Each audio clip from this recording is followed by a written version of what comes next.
Welcome to Hard Beautiful Journey, where we embrace vulnerability as our superpower and let courage light our path. I'm Tiff Carson, here to share heartfelt stories of healing, grief, and resilience.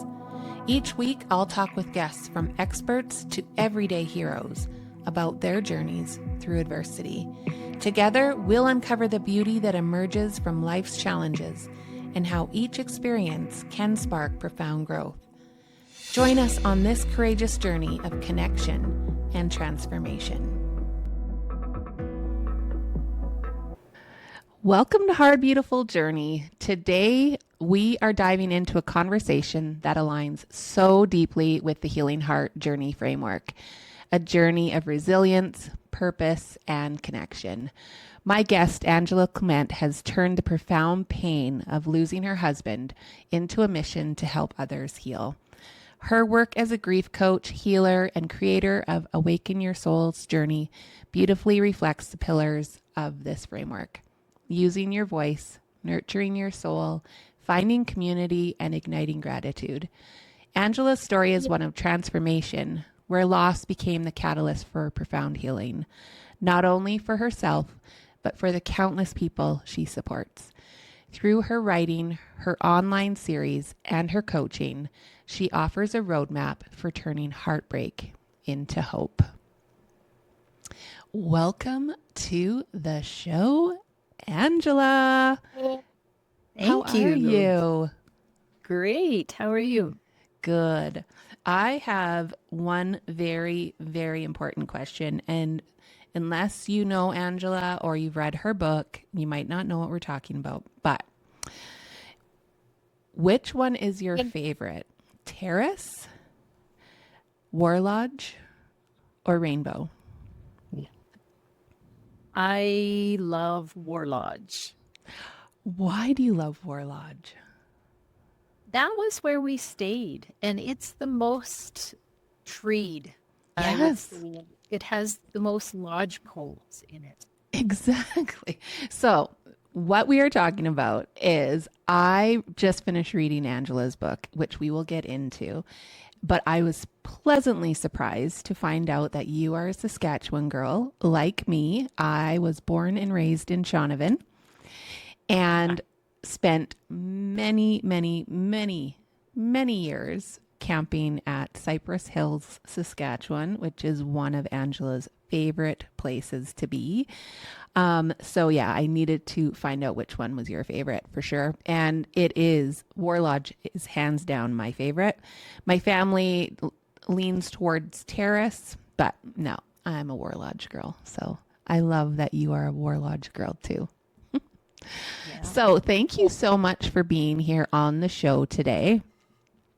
To start, you have experienced some deep loss and also extraordinary growth. For those who may not know your story, can you share what led you to do the work that you're doing now and what inspired you to write your book?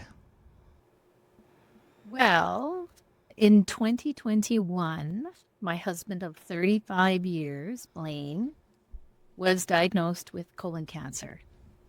And he was diagnosed in January. It came as quite a surprise because really he hadn't been sick.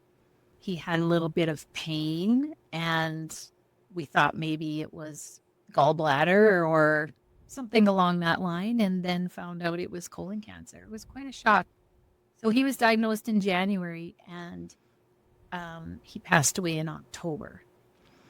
So it wasn't a long time, which in some ways, we're thankful that he didn't have to suffer for a long time if he was going to go. But we moved in that time. I retired in that time. And so there was so many things that had changed, and I had no idea what to do next. We had all these plans, like everybody does. You have these plans. We were going to retire. We were going to follow our grandkids. We were going to travel. And it just didn't happen that way. And that also happened around the same time as your son or son-in-law. Yes. Yeah, being diagnosed with cancer as well. So they Yes. were actually going to treatment at the same time together for part of it. How was that dealing with both of them? Well, it was hard not to think, why us? Why all of that? Mm-hmm.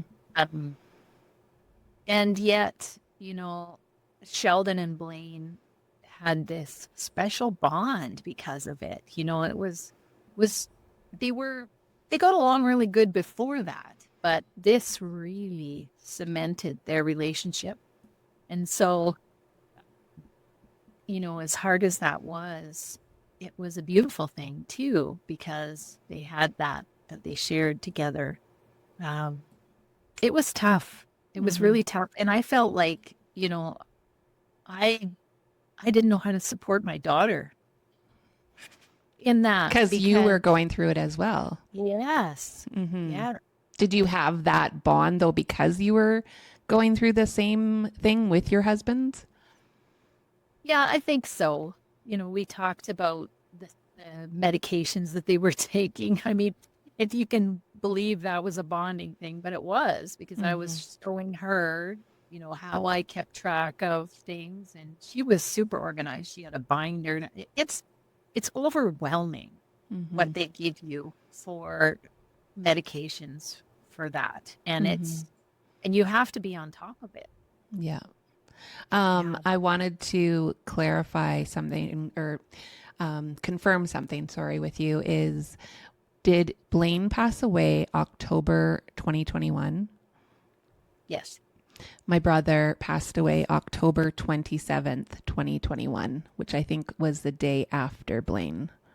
Yes. That Yeah. was Blaine Day. Hmm. Blaine's birthday is October 27th, 2021.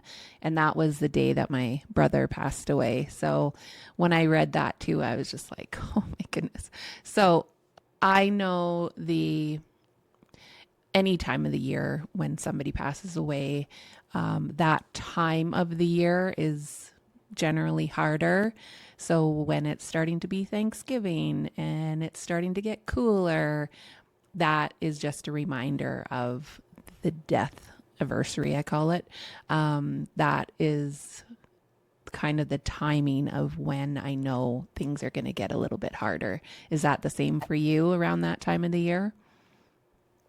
Yeah, especially in the beginning. The first year was really hard.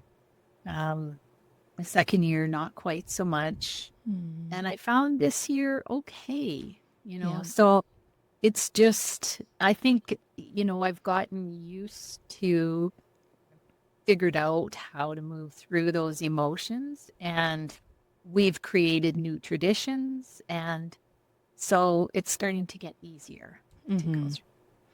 So, like Oh, I said, I read your book, and I have to tell you, as an author myself, I know how hard it is to write a book. And I know how hard it is to write a good book that holds people's interest and actually has tangible things that you can do um, to, to work on your healing journey or on your grief journey. And yours is phenomenal. no, It thank you. is so well written. It is so relatable. And the one question that kept coming up for me as I was reading it, and with having parents that are aging and getting up there, and aunts and uncles and everything, is do you think that the book that you've written could benefit those like my age or where the parents are getting to the age where they might pass? Yeah, I think so. Because grief, even though it's very different for each of us and every circumstance is very different, the tools that we use to move through emotion are the same. Mm-hmm. And so we can we can pick and choose those as they suit us. There's a variety of them out there. Mm-hmm. It's just a matter of figuring out what works for you. And so Mm-hmm. that's why when I wrote the book, I put everything that I could think of and that I used that worked for me. And a lot of them I have used as well in my grief journey with my brother passing away, and my marriage ending. Because, as you say in your book too, grief isn't just the loss of somebody. There are many forms of grief, and each one of them, everybody's journey is completely different. So that's why being able to see a variety of things that have helped is so beneficial. The one thing that I know I experienced with my brother passed away of a fentanyl overdose. But after a long addiction, I dealt with anticipatory grief before he even passed because I had a knowing. I've also had a spiritual awakening. I'm a very spiritual person. I had a knowing that he wasn't going to make it past his 50th birthday. And so I had started the grief journey before he was even gone. Is that your experience before Blaine passed away as well? Yes, for sure. Yeah. Yeah. And Even though, it's hard. I've hoped, and I'm sure you were the same, you hold out hope that you're wrong and that, they're going to be okay. But then the situation was dire. Mm-hmm. It's not a great prognosis. Yeah, it's not. So, was there a specific moment in your grief journey that shifted you toward moving away from your pain in moving towards helping other people instead? Yeah, I think I didn't realize it first, but when I started doing the summits and started interviewing people, experts in grief, and I realized how much that was helping others. And I realized how much it was helping me. I was learning a pile from that. I think that's when I really realized that that was what I wanted to do. And that even that might be my whole purpose and maybe the why for all of it. Right. Mm-hmm. So, yeah. And once I started to realize that, then it just seemed like that really was a turning point for me. So, the summits that you attended, can you explain a bit more about what those are and how you found them? Yeah, well, I started out actually watching a lot of summits. When Blaine was sick, I was searching, trying to find help. And I didn't find a lot for anticipatory grief or for caregivers. There wasn't a lot out there. Mm-hmm. And then I was watching a summit by Adrienne Blackwell.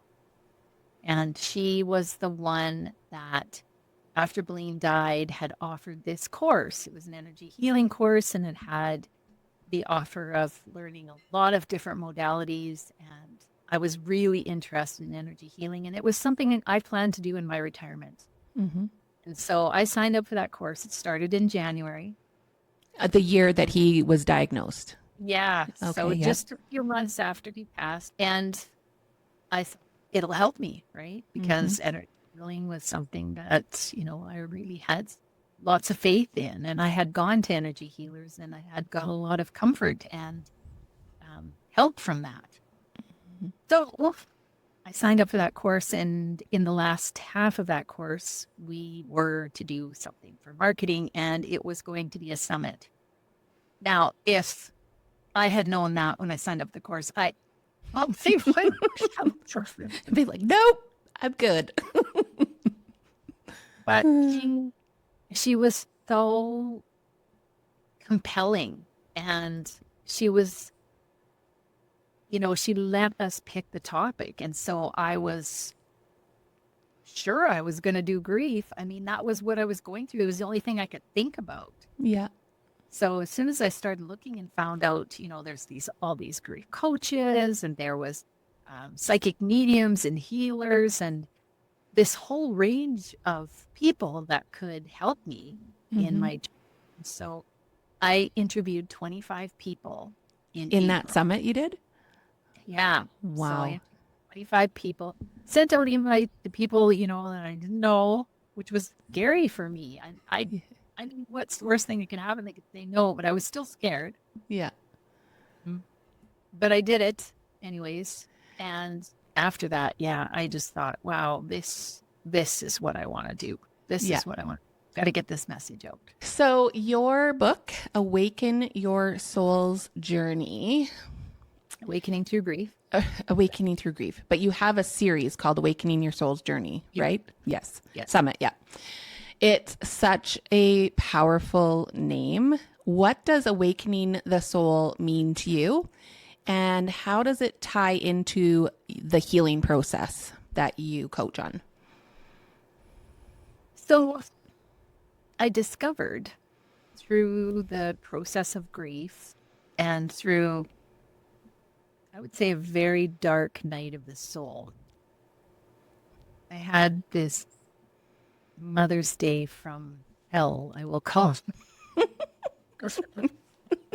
I guess I never said that, but that just came in. It just felt like I was questioning everything about my life, everything that I ever believed. Is there even a God? Are we The just whole smorgasbord. all of it? Yeah. All of it. Like, what is going on? And I just remember thinking, why am I even here? You know, it's, and so through that, somewhere in that journey, and it took quite a while. I think it took till Father's Day. So a month. Yeah, it was a lot of days of soul searching and just trying to figure out what I really believed and what was true and what felt right. And through that, I think there was an awakening. And not to say that, I wasn't partially awakened already. I mean, I was into energy healing and I was fascinated with it all, but I think this took it to a whole new level of trust and faith and surrender in something bigger than, just this human self that's here. And you take that into your coaching as well right now? Yes, a lot of the people that come to me are looking for those kinds of answers. And oh yeah, I help guide them figure that out for themselves. What is your truth?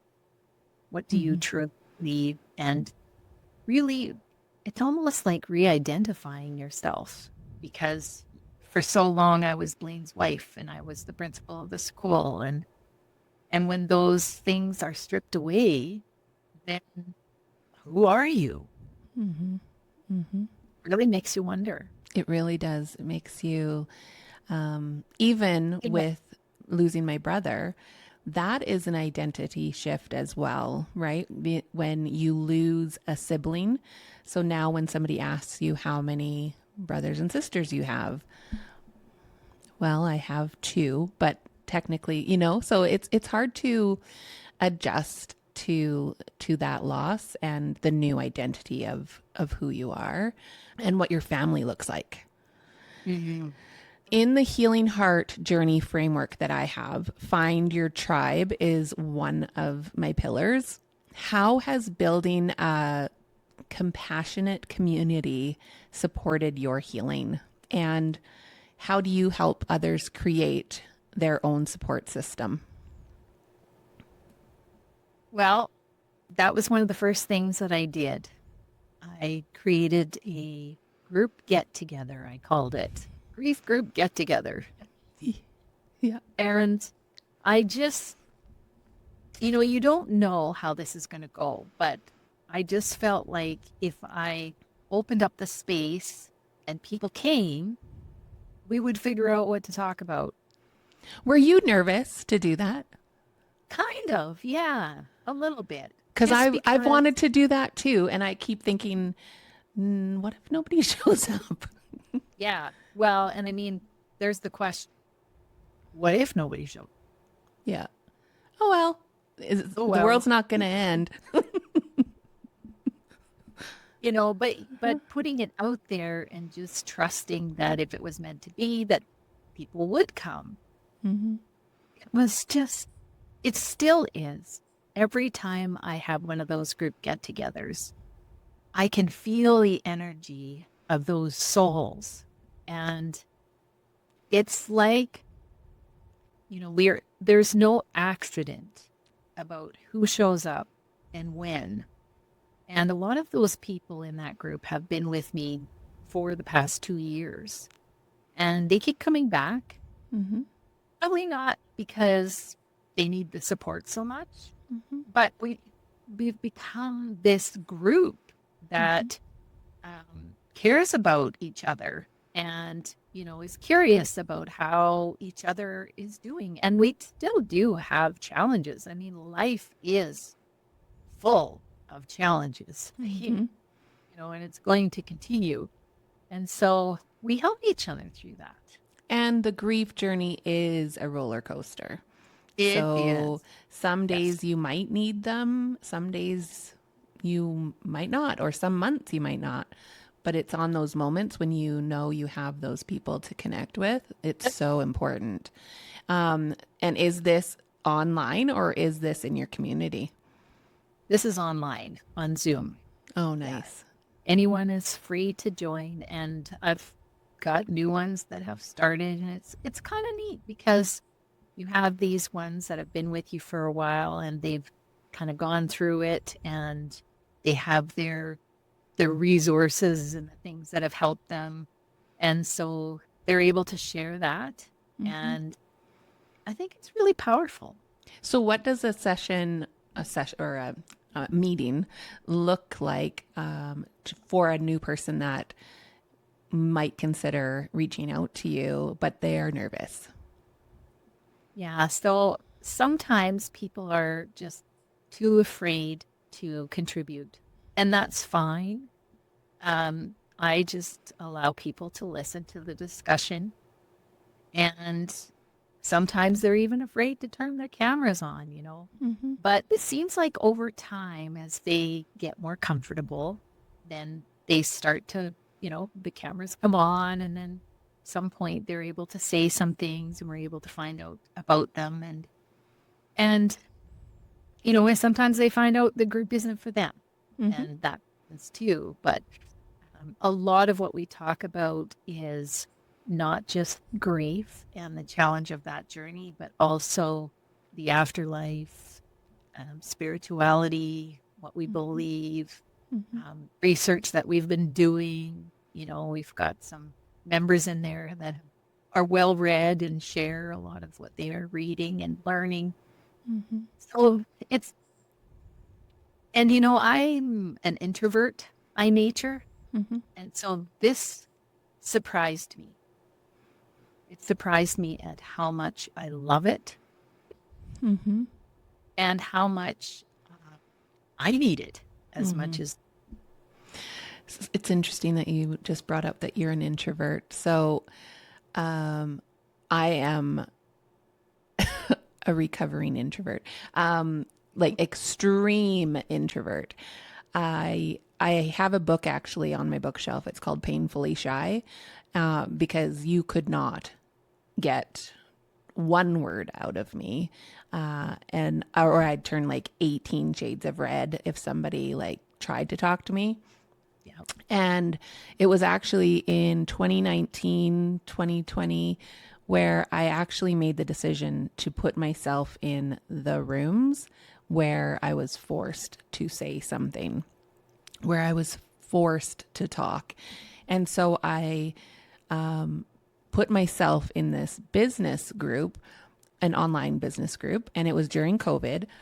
And I remember like raising my virtual hand in Zoom and like being absolutely terrified of talking. But it was in those settings and in those meetings that I actually worked through my shyness, my introvert, and now I'm hosting a podcast. So like it's a muscle, right? And unless you actually work it and force yourself to be uncomfortable, it's going to stay that way. And I have wanted to host meetings like these kind of things like you're doing And now I just need to get over the nervousness of nobody showing up because I Right. know that I And can that, actually talk to the people, right?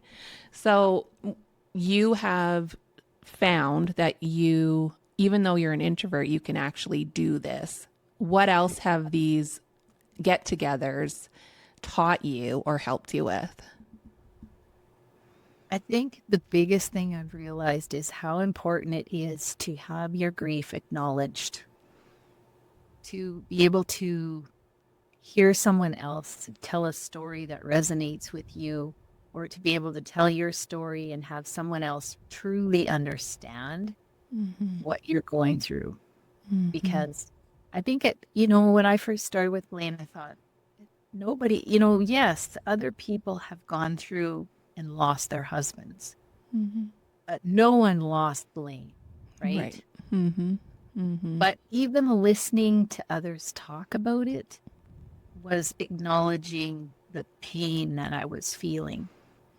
And one example is, I just was feeling so guilty when Curtis and Jen were having Benson. And I've got this new little grandbaby coming, and everybody's like, oh, you must be so excited. Mm-hmm. And there was a big part of me that wasn't, because I was sad to be Yeah. a grandma without a grandpa. Mm-hmm. And I knew how much he loved kids. And I was so sad about the fact that he wasn't going to get to do this. Mm-hmm. And one of my friends, when we were walking, she said to me, you know, you must be so excited, but it must be so hard. And in that moment, I could have just hugged her because it was Mm-hmm. like, that's what I needed to hear. Mm-hmm. I needed somebody to acknowledge the fact that this was painful Mm-hmm. as well as exciting. Yeah. So that example that you just gave is in your book. And that's what I mean with your book is you have so many relatable stories in there that I know so many people can just find some comfort and some hope through their grief journey through your stories and you sharing your path that you went through after Blaine passed away.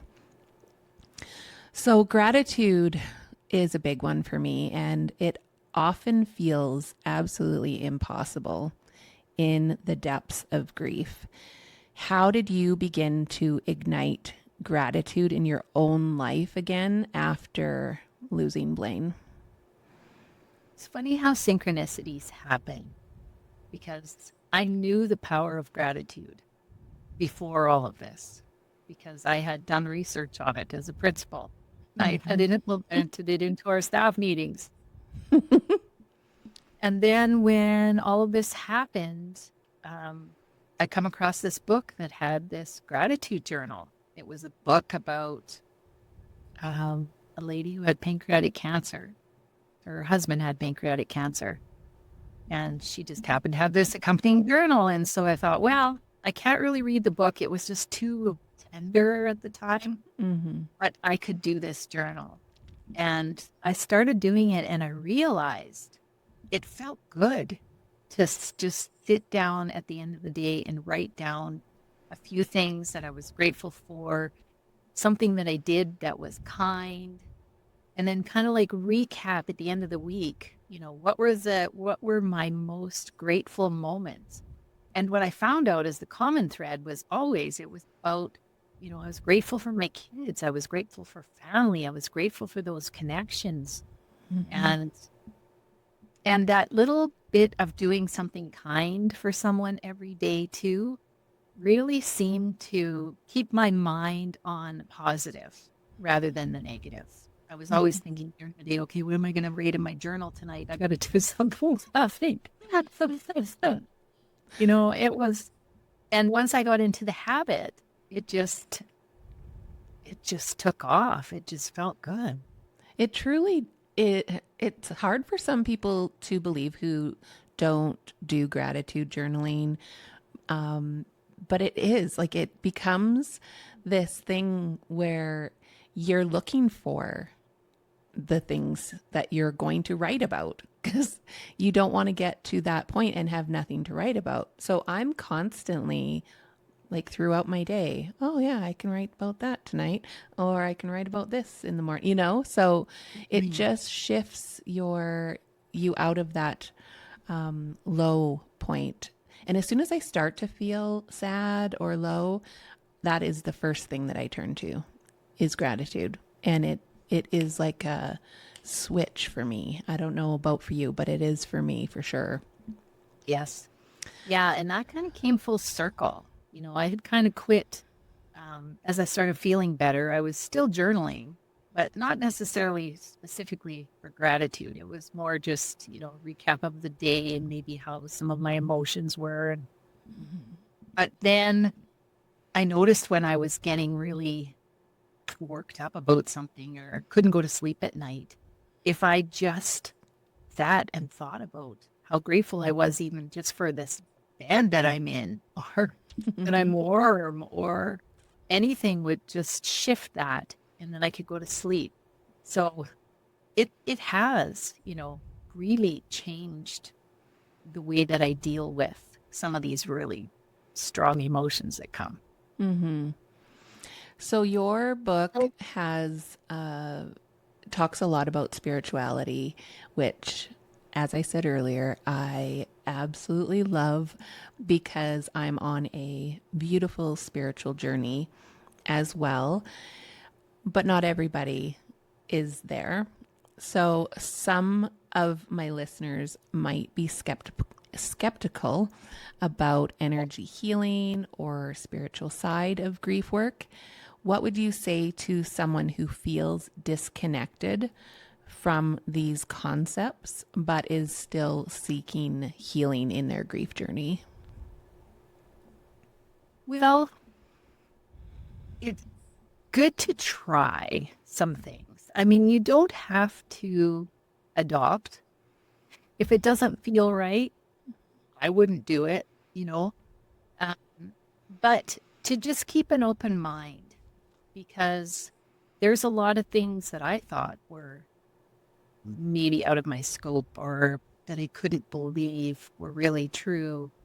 And yet, just over time and just through experience, a lot of those things I realize are much more natural than I thought. Mm-hmm. The whole connecting with spirit and, I'm still not a full blown medium or anything like that, but I certainly do feel connection with spirit. And I know those synchronicities that come in and that life has a purpose. Mm-hmm. And the more I live, the more example I get. So it's just, keeping an open mind Mm-hmm. and knowing that no one's forcing you to take in. We have to develop our own truth. Mm-hmm. We can't just adopt someone else's. We really have to go inside and figure out what is true for us and what we truly believe in Yeah. and be strong and firm in that. Mm-hmm. Yeah. So, speaking of synchronicities, what are some of the big ones for you in your grief journey with Blaine? Well, the birds are huge. Which bird? It's all about the birds. Well, the mourning doves um, are really special because I think that was the first time that I recognized that was a true synchronicity because it kept happening every time I was writing in my journal. I couldn't I couldn't deny it because Mm-hmm. I would write and then I would hear this bird Mm-hmm. and it made me search for what type of bird so I could get the message. Like it was just, there was no denying Yeah. that one. And it was super special. And it still is every time I hear one. That is the bird that um, absolutely speaks to my mother. Mhm. And it happened right after, and still does after my brother passed away. The funny one from your book is my grandma loves, Oh. leaving dimes everywhere. And Oh, I have a container of dimes in my bedroom. But the funniest yeah. one, like she is a hoot. Um, I was living in my condo and I was taking a shower and I looked down and there was a dime on the drain. I'm like, Cool. okay, there is no way that a dime would have got there. So you are funny, Grandma. Thank you. Yeah. She just leaves them in the funniest places. And honestly, I have one of those little pairs of hands, ceramic hands, praying hands, and I have all of her Yeah. dimes in in there. And she makes me laugh, but she leaves them when I need her to. And one time I was having a really hard moment with my kids. We were traveling back from Edmonton and yeah, it was one of those car rides with kids. I was just like, get me out of here. So we stopped at a gas station to go to the washroom or something. I had to get away from them. I was like done. And I stepped out of the driver's side door and there was a dime like right there. And I was like, oh, Granny, thank Thank you. you. I just needed that so bad in that moment to know that I was going to be okay and I'm a good mom. And she had 9 kids. So she was like, hey, if I can do with 9 kids, you got this, girlfriend. Oh, so yeah, I love the synchronicities and the signs and it just it it just gives you comfort that they are still there with us.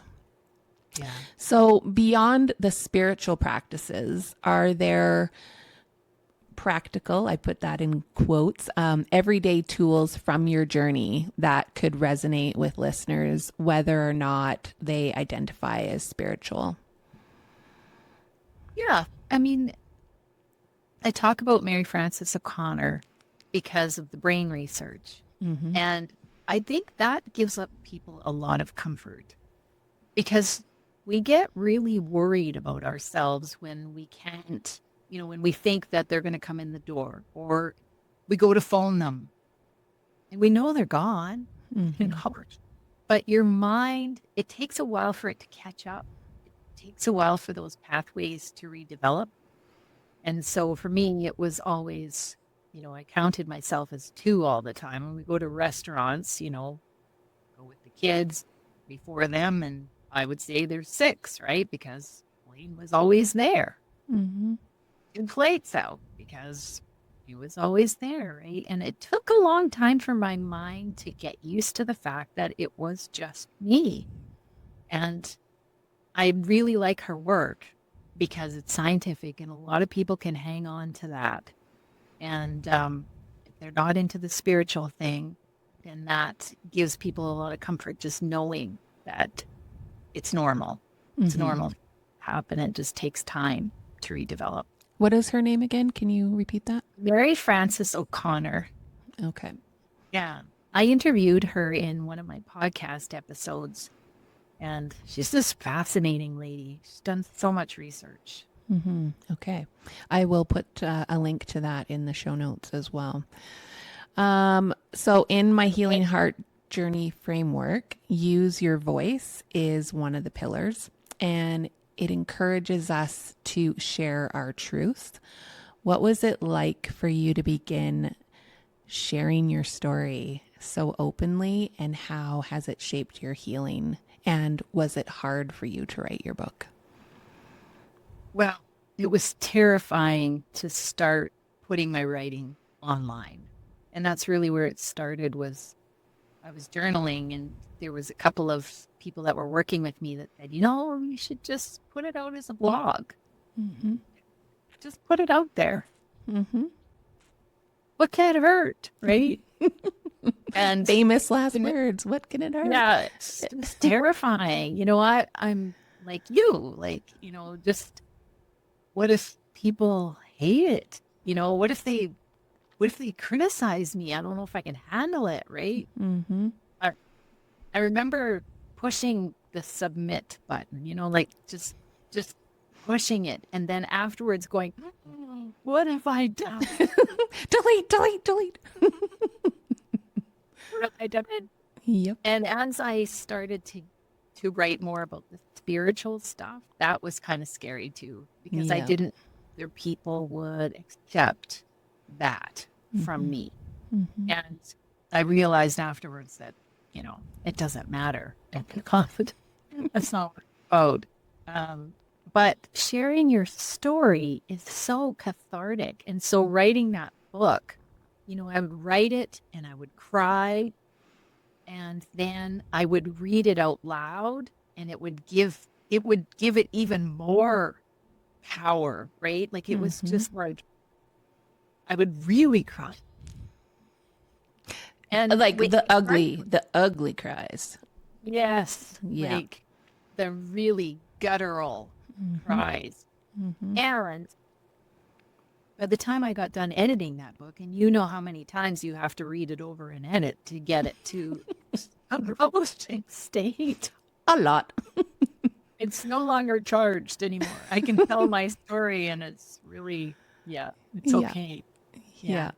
So in your book, you did reference automatic writing. Did you use any automatic writing in the book, or is that something that you do outside of that process? I did do automatic writing, and I still do, I think. I think it's a natural thing for me, actually. I think it's just sometimes it just comes, especially if I'm writing a blog post or something in the newspaper article and I sit down, it just seems like I kind of get into some kind of zone and away I go, right? Like it just comes. And a lot of the book was that way too. It just fell together. And I agree. explain that. I don't know. It just did. And I have a hard time explaining to people what it is, but like so some of my automatic writing is part of my book, and I don't know how it was from my higher self. When I was reading it, I was just like, this is so much more wise, I guess, than this body. It was so wise. And I was just like, holy smokes, what was that? I need to try doing that again. And I just kept doing it over and over. And I'm actually starting my second book at the end of January. And I am going to definitely be using that practice again, probably for a big chunk of my book or all of it.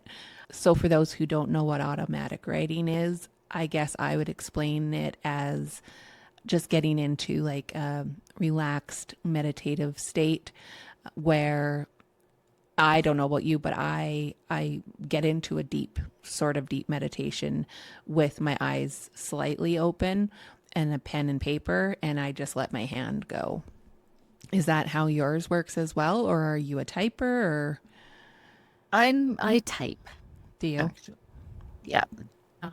At night when I journal, I definitely, I'm just writing. But when I do my newspapers and my journals, I type.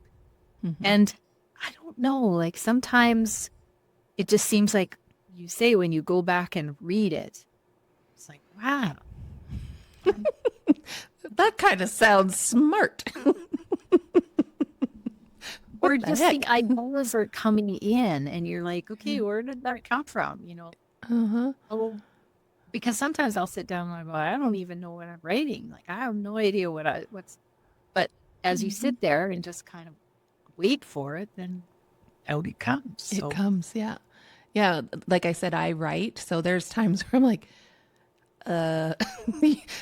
whoever's writing this needs to be a little bit neater because I don't know what that says. So, it's been, I try and use lined paper so that my hand actually sticks to the line because if I don't, it's all over the place. But it's a really cool process. And I was just so pleased to read that you do that as well because it's not something that everybody understands or I don't know, not accepts, but just understands, right? That if you allow, if you are just open, like you said, just open to trying something, you never know what can come of it. So, okay, so grief is a physical aspect as well as emotional.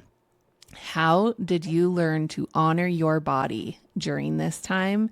And what practice helped you reconnect with yourself? Because I know from my personal journey, grief has taken a beating on my body because I just didn't take care of myself. And now I'm finally at a place where I'm like, no, it's time. It's time to take care of this vessel now. How did that happen for you? Yeah, well, I got really thick. Um, Digestive issues, really. And I mean, I talk about it in my book, but it came on gradually. And at first, you think all the things like, well, I have a stomach ulcer maybe, or, it's my gallbladder or it's whatever. Mm-hmm. But in the end, we always know that the body is trying to tell us something when there's pain Mm-hmm. and we need to listen. And we often don't. Or we just say, you know what? I'll take, I've got this headache. I'll just take a pill. It'll go away, right? And not Mm-hmm. think about, why do I have the headache? What's the headache trying to tell me? Did I get enough sleep? Have I drank enough water? There's all these things. Why is this happening?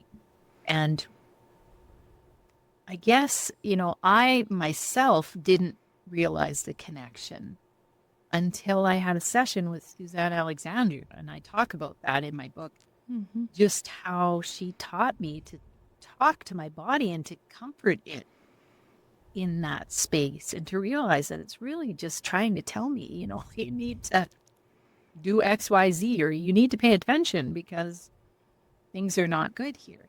And I Mm-hmm. still do it. I think it's a human thing. Today I was walking around, my knee was hurting and I'm, trying to just do my stuff. Like, why are you trying to drip me up right now? And, clearly there's something right there, right? Mm-hmm. And I have the books, And that each of the talk. parts usually mean something. Yes, because if Mm-hmm. you're hurting, then often it has a emotional effect of some kind. There's some kind of reason that is attached to that. And so you can get some insights on what's happening before it becomes, chronic or Mm-hmm. the body will continue to scream louder and louder Mm-hmm. until you. It absolutely will. Joy is another one of my pillars, but that is something that can feel so far away when you're grieving. Can you share a moment when you first felt that spark of joy again and what that spark taught you about healing? When did I feel it? I think there was just little moments, just little tiny moments. I would say when Benson was born, there was pure joy. When I went into that hospital and I held him, I just cried. I mean, it was just so amazing to Mm-hmm. hold a grandchild. And and oh yeah, there was loads of joy there. And at the same time, I had that sadness that was alongside of it. Mm-hmm. Now it's just pure joy. I mean, when he Mm-hmm. comes, it's just pure joy. Yeah. For a while there, I had to hold both, right? Mm-hmm. They had both coexist. And And though I took, they can be together, joy yes, yeah, and sadness, they can exist together. yeah, yeah. And it's almost like we get a little bit scared about that or that it shouldn't be like that. It's like we catch ourselves in joy and think, oh, well, I can't be joyful at the same time as I'm sad. Or I used to think, well, this is ruining my joy. Mm. Having this sadness is ruining my joy. raise joy. Mm-hmm. I need to get rid of the sadness so I can just have pure joy. Mm-hmm. And I had to learn that, that sadness is there for a time. Mm-hmm. And there's no knowing when it's going to leave, but Mm-hmm. when it's there, I have to let it in and have Mm-hmm. to feel it until it's ready to go. Exactly. So your work and your book honor the legacy of your husband, Blaine, so beautifully. How does his memory inspire what you do today? And what do you hope readers and clients take away from your beautiful story? Blaine was very social. He was outgoing. He loved people. He loved kids. He loved sports. And so I find myself when I'm doing this work and meeting new people every day, like today we meet each other and find out, hey, we're, We are raised in the towns that are just so close. go to school in Chardon. Yeah. Yeah, so it's like you're meeting these people and you're finding out there's so many cool connections. We're all related and connected in some way. Mm-hmm. And it's just proven to me time and time again. And so I've got this joy of meeting new people and finding out about their story that Blaine had.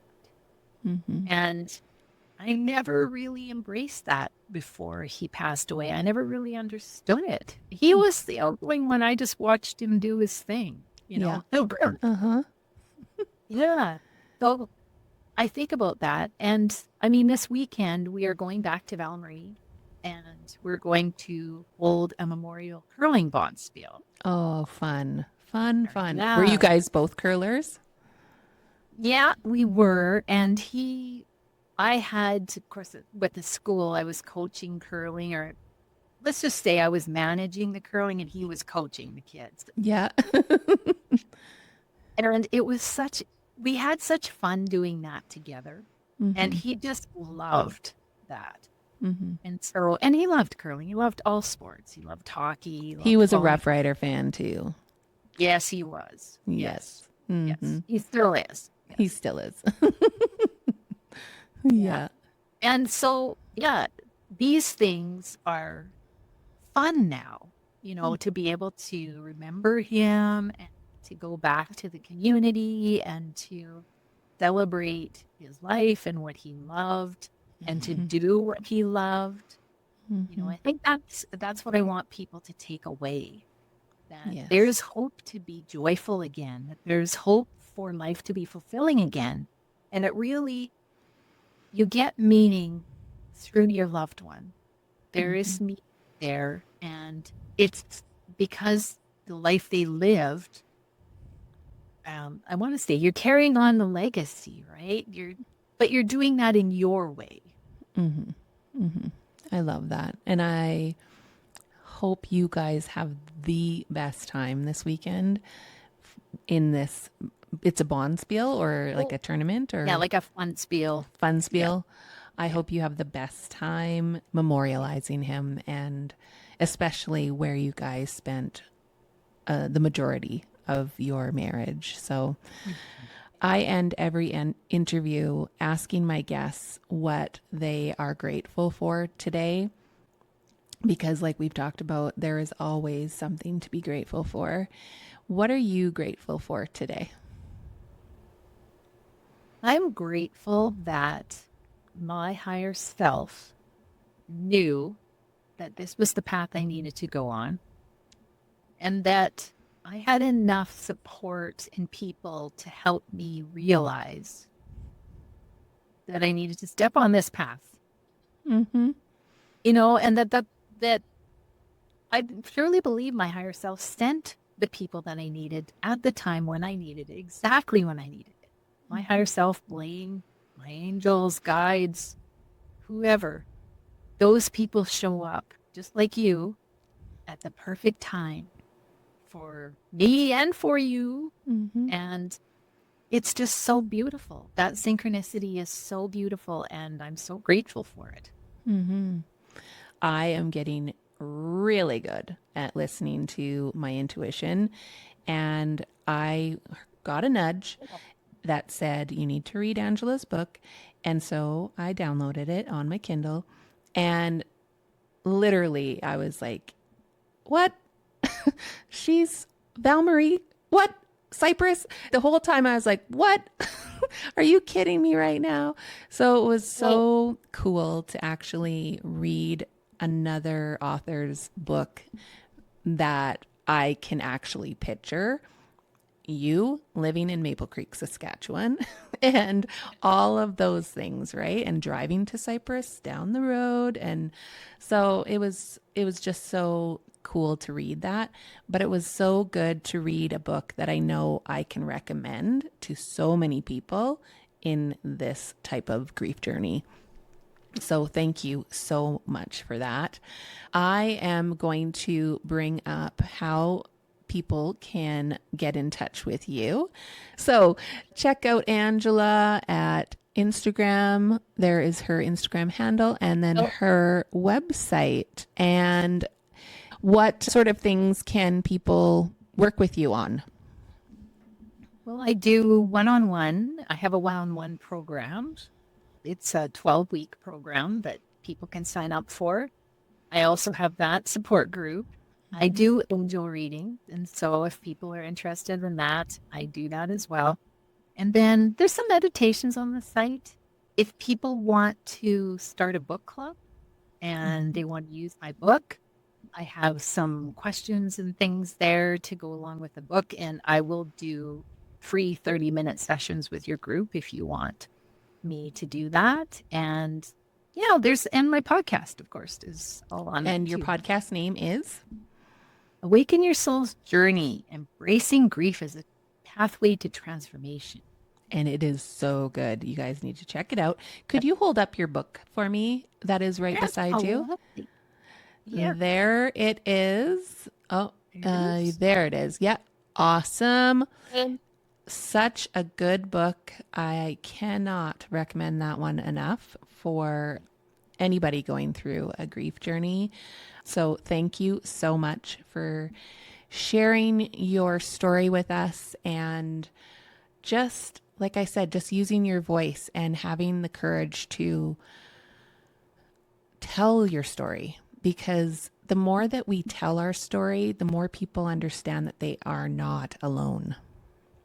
They are not alone in some of the hard stuff that we do have to face. And so just really grateful for you and for our connection, and just for this talk. So thank you very much. thank you so much for having me. And thank you for what you do. I appreciate it. Thanks for being here for this episode of Hard Beautiful Journey. I hope today's episode inspired you to embrace your own vulnerabilities and recognize the strength within you. Remember, every story of resilience adds to the beauty of our shared journey. If you enjoyed this episode, please like, subscribe, and leave a review. Your support helps me spread hope and healing to even more listeners. Until next time, keep shining your light and embracing the beauty in your journey. Bye-bye.